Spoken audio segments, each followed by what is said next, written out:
Salam əziz şagirdlər, xoş gördük hər birinizi. Biz keçən dərs sizinlə Amerika qitəsinin relyefindən danışdıq. Gəlin indi həmin mövzunun tapşırıqlarına birlikdə baxaq. İlk tapşırıq səhifə 70-də verilib. Bizdən soruşur, Şimali Amerikanın fiziki xəritəsinə əsasən A və E istiqamətinə getsək, hansı böyük relyef formalarını görə bilərik? Sırayla getsək A. Sierra Nevada dağları, B.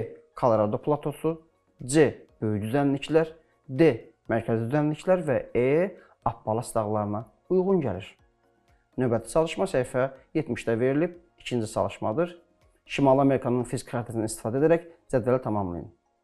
Uşaqlar, Şimali Amerikada cavan dağlara Kordilyer aid ola bilər, Qayal dağlara aid ola bilər, qədim dağlara Appalas dağlara aid ola bilər.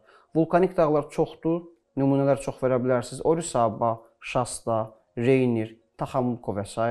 Deyəndə ötən düzənliklər yaylalardır. Colorado deyə bilərik, Meksika deyə bilərik. Akkumulyativ ovalıqlardır. Atlantik sahili ola bilər, Meksika sahili ola bilər və s. düzənlikləri bura nümunə gətirmək mümkündür. Və sonuncu çalışma səhifə 71-də verilib. Cənubi Amerikanın fiziki xəritəsinə əsasən A və E istiqamətində getsək, hansı relyef formalarını görə bilərik?